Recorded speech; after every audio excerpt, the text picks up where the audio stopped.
of whom I shall say unto thee, this shall go with thee, and the same shall go with thee. And whomsoever I shall say unto thee, this shall not go with thee, the same shall not go. So he brought down the people into the water, and the Lord said to Gideon, let everyone that laps of the water with his tongue as a dog laps, him thou shalt set by himself. And let everyone that boweth down upon his knees to drink. And the number of them that lapped, putting their hand to their mouth, were 300 men. But all the rest of the people bowed down upon their knees to drink water. Now here's what happened. How many was it that went down there to the water? 10,000. And of all 10,000, most all of them stuck their head down on the water and was drinking water with their mouth to the water. 9,700 of them. 300 of them got down on one knee like this and pulled water up their mouth. Like that. See, they were more noble because they're keeping their eyes on the horizon while they're watching. But the others, when you're only going to be considerate of yourself and not worry about your possible enemies coming on you, you ain't fit for the battle. So they got 300. That's whittled on down, ain't it? And the Lord said to Gideon, by the 300 men that lapped will I save you, and deliver the Midianites into thine hand. Let all the other people go, every man unto his place. I find it interesting that everyone fearful and afraid took Gideon up on his offer to be discharged from the army. So the people took victuals in their hand and their trumpets, and he sent all the rest of Israel, every man to his tent, and retained those 300 men, and the host of Midian was beneath him in the valley. And it came to pass the same night, the Lord said unto him, arise, get thee down to the host, for I have delivered it to your hand. But if you fear to go down, go thou with Phurah, thy servant, down to the host, and you shall hear what they say, and afterward shall thy hands be strengthened to go down to the host. Then went he down with Phurah, his servant, unto the outside of the armed men that were in the host. And the Midianites and the Amalekites and all the children of the east lay along in the valley like grasshoppers for multitude. And their camels were without number, as the sand by the seaside for multitude. 300 men are going to take that many people? And when Gideon was come, behold, there was a man that told a dream to his fellow. Now he was listening to this conversation in one of the tents, and said, behold, I dreamed a dream. And lo, a cake of barley bread tumbled into the host of Midian, and came unto a tent, and smote it, that it fell, and overturned it, that the tent lay along. And his fellow answered and said, this is nothing else save the sword of Gideon, the son of Joash, a man of Israel, for into his hand has the Lord delivered Midian and all the host. Now, how do you get that out of that dream? How do you even know who Gideon was? All this is supernatural. God's showing, he's been telling him, go. And well, let me find out. Go. Well, let me confirm it. Well, go. Well, you think maybe, I don't know. Well, are you afraid? Well, tell everybody that's afraid to leave. Are you kidding? I'm afraid. If y'all are afraid, leave. They all left. I'm afraid too. Tell you what, go down there. You'll hear them talking. So he hears this dream. And it was so when Gideon heard the telling of the dream and the interpretation thereof, that he worshiped and returned. Thank God, finally. Stick your hands up to the God that called you. Finally. Somebody say finally. Let us submit ourselves to the God that called us. Quit arguing with him as to whether or not what he said to you was so. And he returned into the host of Israel and said, arise, for the Lord has delivered into your hand the host of Midian. And he divided the 300 men in 3 companies, and put a trumpet in every man's hand with empty pitchers and lamps within the pitchers. And he said unto them, look on me. Everybody say, look on him. And do likewise. And behold, when I come to the outside of the camp, it shall be as I do, so shall you do. And when I blow a trumpet, and all that are with me, then blow you the trumpets, also on every side of the camp, and say, the sword of the Lord and of Gideon. So Gideon and the hundred men that were with him came unto the outside of the camp in the beginning of the middle watch, and they had but newly set the watch, and they blew the trumpets and brake the pitchers that were in their hands, and the three companies blew the trumpets and brake the pitchers, and held the lamps in their left hands and the trumpets in their right hands to blow withal, and they cried, the sword of the Lord and of Gideon. And they stood every man in his place round about the camp, and all the host ran and cried and fled. The whole multitude, the innumerable number of camels, the number of men that looked like grasshoppers for multitude, they all took off running from 300 men. Now, this may surprise you that I would throw this. We've made already one reference to the Civil War. You ever heard of that Civil War general, kind of jackleg general by the name of Nathan Bedford Forrest? There was a time right here just near Rome, Georgia, that he, leading 300 men, went over a hill and saw 4,000 Union troops. And Nathan Bedford Forrest, came back and devised a plan whereby he captured 4,000 men with 300. Right after he read this story, right here. It's a matter of record. And there's a monument up there, not 10 miles from the cabin. Go up there and look at it. This monument is erected in honor of Nathan Bedford Forrest, who captured 4,000 Union troops with 300 Southern sympathizers. Now here's what I got to say to you. Israel did evil in the sight of the Lord because they feared the gods of the Amorites. They cried unto the Lord. Everybody put up one finger. Say, that is the first step toward deliverance. Cry unto the Lord. Cry out to Him. Cry out to Him. Cry out to Him. Let Him hear your voice. Cry out to Him. He'll hear you. He will. That's the first step in deliverance. Verse 12, he said, the Lord is with you, you mighty man of valor. Verse 13 is a common question today. How can this be? He said, I'm poor, I can't do this. My family's poor. Manasseh. He said, listen, this is a disqualifying opinion of yourself, and it is of no consequence. Verses 17, 27, 36, and 39 are all statements and acts of fear and unbelief. It's funny how God will call you knowing you don't believe Him. I mean, what was He supposed to do? Find somebody that believed Him first before He called them? No, He'll call you in your unbelief. He'll call you in your fear. Are y'all cold? Cut that thing up a little bit back there, please. Old Murphy's over here about to sweat. And bring Murphy an ice pack while you're at it. All right. Everyone fearful and afraid took Gideon up on his offer to be discharged from the army.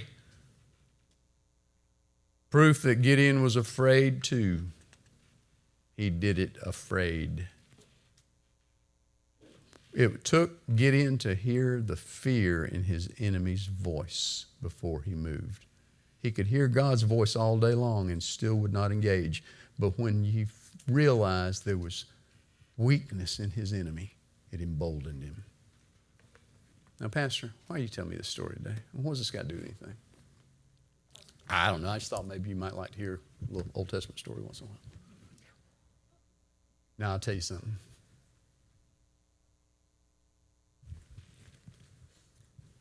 Long time ago, you were set free. How long ago? Over 2,000. God sent a man to deliver you, to bear your sins in His own body on the tree, that you, being dead to sins, dead to them, dead to sins. Say dead. Dead to sins. Should live unto righteousness, by whose stripes you were healed. You were. Were means I was, which means I am, which means I ain't going to be. I was. Now, what got you saved? Your abilities? Did you do good enough? Finally, God put the little seal of approval on you. That's a good trooper. I'm going to save him. Is that how you got saved? No. It ain't, was it? How did you get saved? It was the grace of God, wasn't it? It was the mercy of God Almighty, wasn't it? Yes. Now, how'd you get healed? Was it because you did good? No, it's because the mercy of God Almighty did it for you. How do you think you're going to prosper? Because you're going to do real good? No, the mercy of God is going to come all on you, and His grace is going to visit you, and His prosperity can come on you from over, and you can go chase it once you've got it, once the grace is there, but it's still going to be His grace. It's not going to be you. It's not going to be me. I have thought, and I have preached, and I have believed that if you take advantage of and take possession of that which belongs to you in the Spirit, you'll have it. I've often preached that until I've been faced with the possibility of accepting or rejecting something and realized that I didn't believe it at all. Let me give you a little short example. This will give you just a little story to tell you how this works. We got 20 till 12, and you're going to be out before noon, so you can, if you got a snack, go ahead. I'll let you.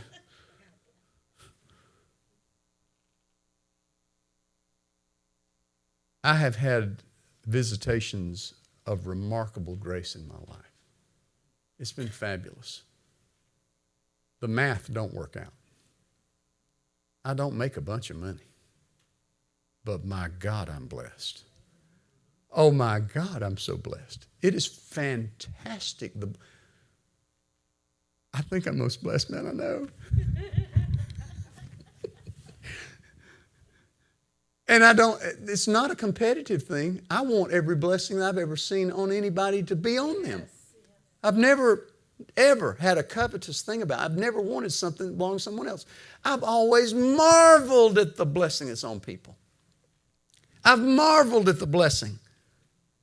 I marvel at the blessing that's on that one right there. I've marveled at the blessing that's on that. I mean, thrilled over it. When Rodriguez showed me his house, I danced all over the church building. I just don't know who runs a vacuum cleaner 24 hours a day, 7 days a week in that big old house. Who does it? You? It would take that, because time you get this end dusted, that other end's dusty again. You'd have to have an army to take care of that place. I have always thrilled at the blessing that's on people. So in 2006, I drove like I had good sense up to North Georgia and saw a little property that I saw online.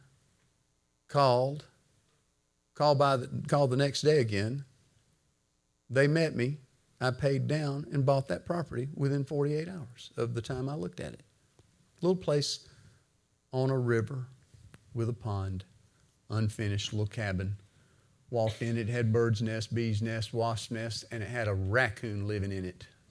Had to name him Rocky because he wouldn't move out. Had to send him an eviction notice. In time, I built it out and finished it and got a CO on it back in 2008.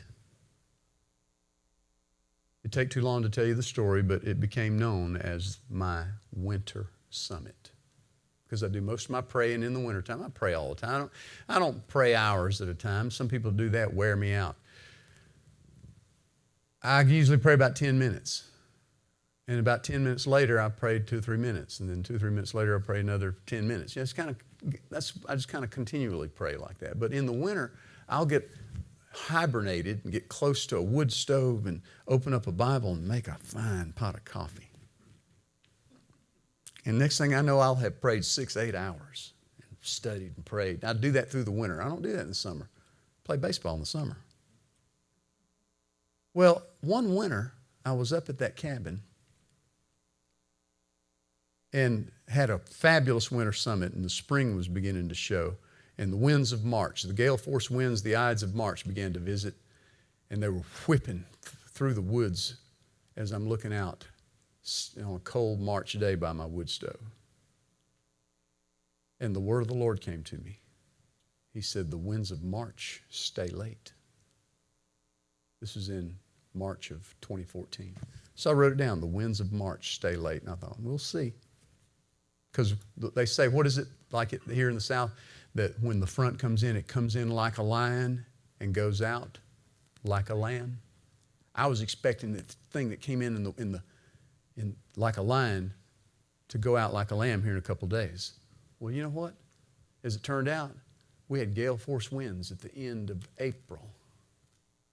And I thought, it was right. What he said was right. Because there were several other things he said to me that I wrote down that day. And I thought, well, if he's right about this one, if you're really right about this, let me put a fleece out. No, no. I thought if he's right about this, maybe he's right about these other things. See, the other things I heard, I had put a back porch on it, and I had kind of, have you ever done something 50% quick?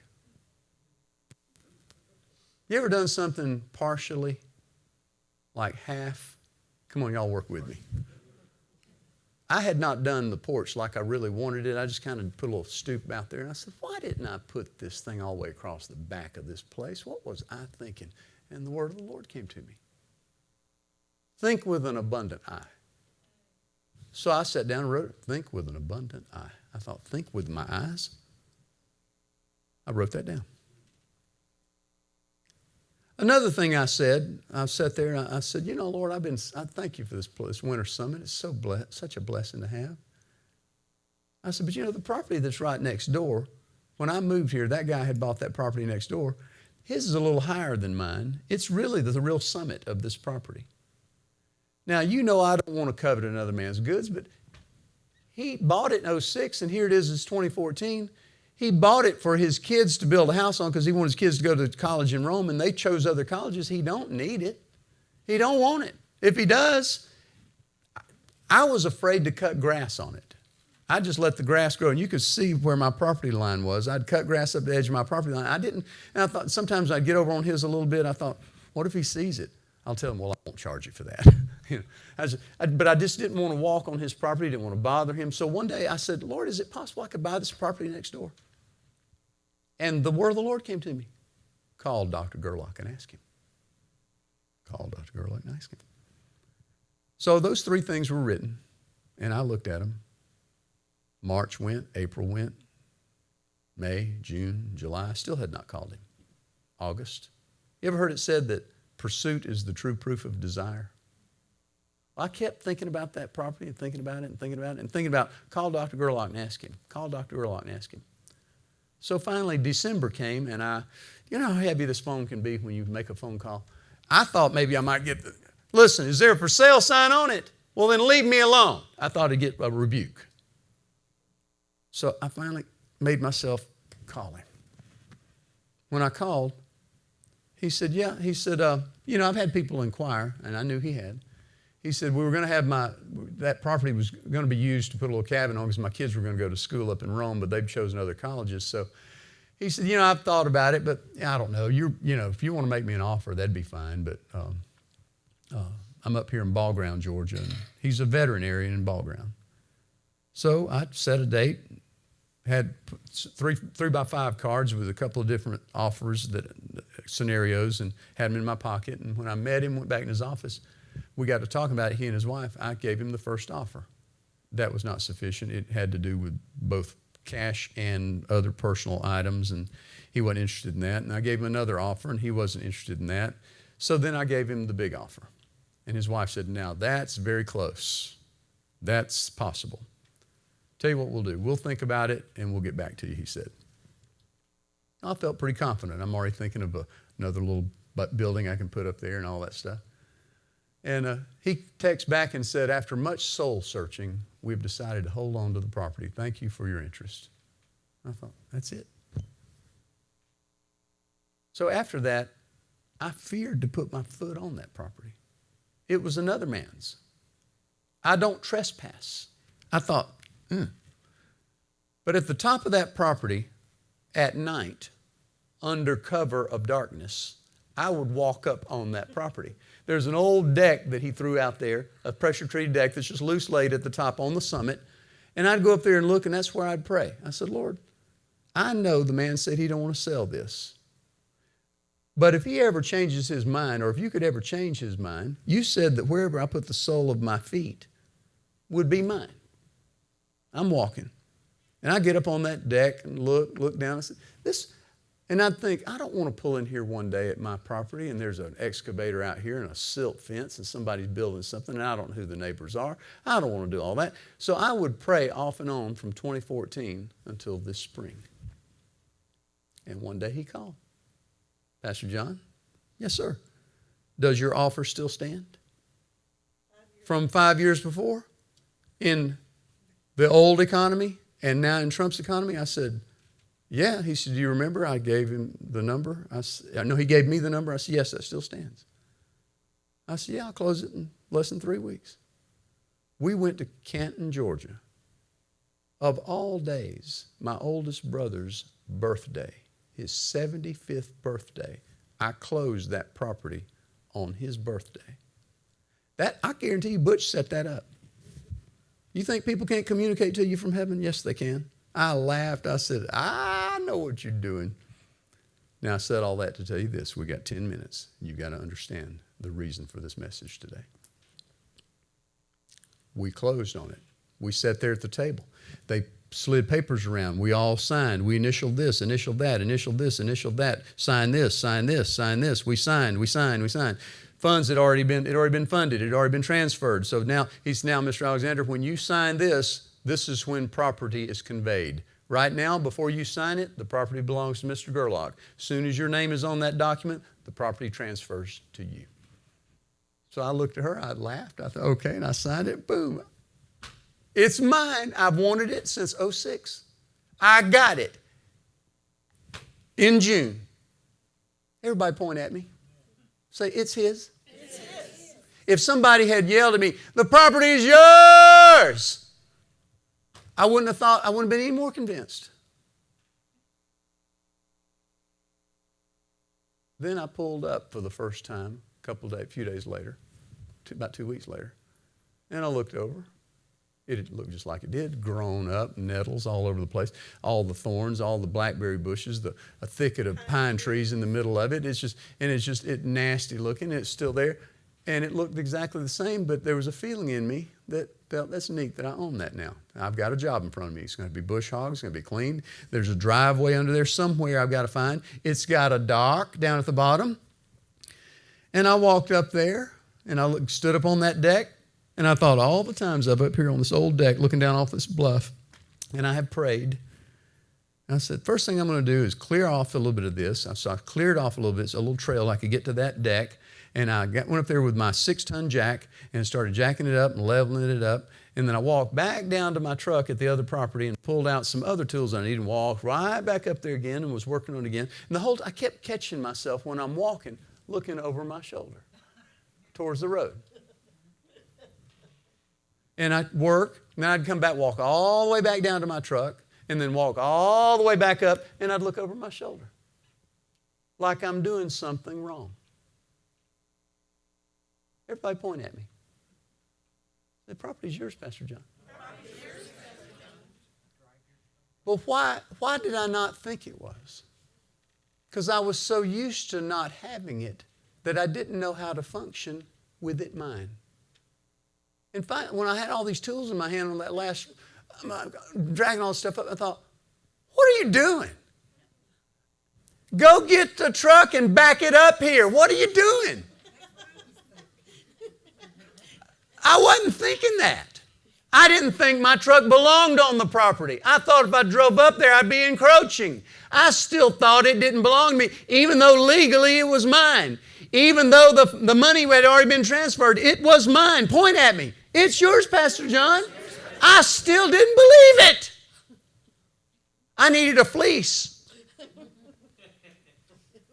it now. It's getting there.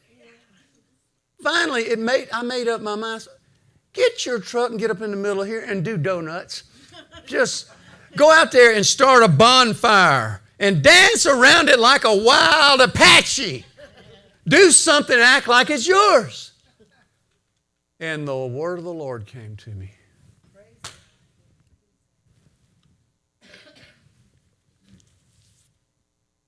He said, now you see why my people have so much trouble receiving their healing.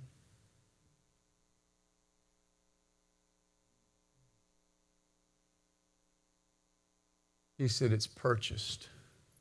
It's paid for. I've given it to them. I've transferred title deed. We swapped at the closing table of communion. I gave my body and blood in payment for it. It's theirs. Now tell the people to get up and walk right across the promised land of their healing. Act like it belongs to them.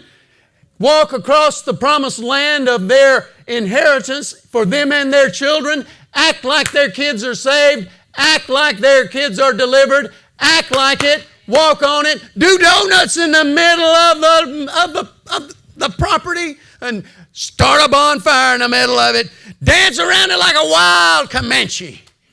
Somebody look at me. Y'all just looking at me like I ain't preaching.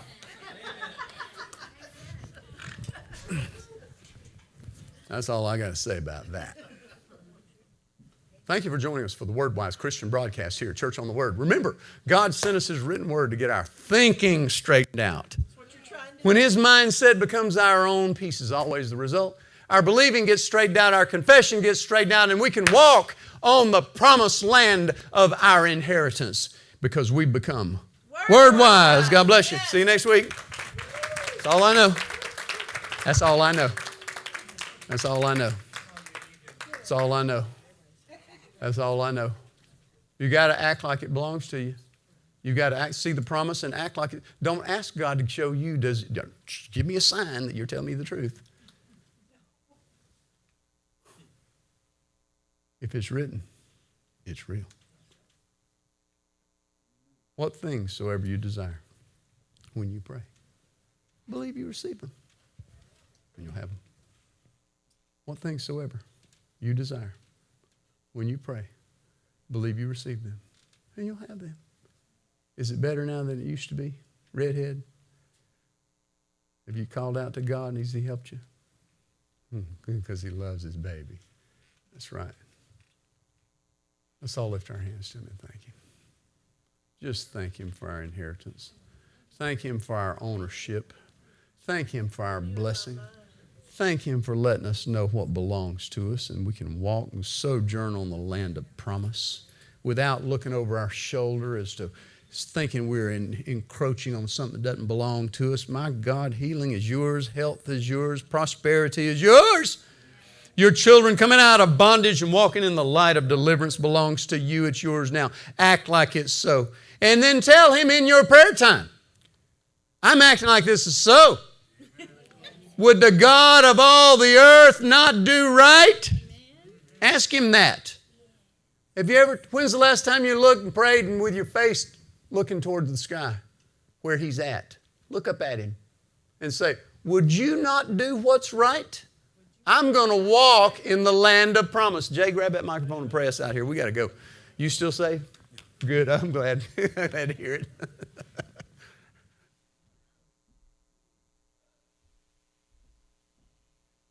Let's all stand.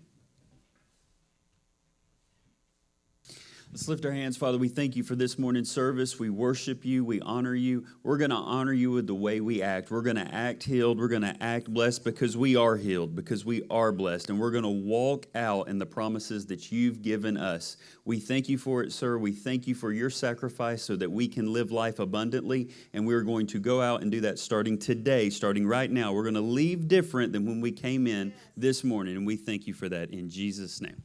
If Gideon had not taken the time to get up and go into that camp, Midian would be running over Israel to this day. You see what I'm saying? The man had to get up and act on the word of the Lord as if it were true.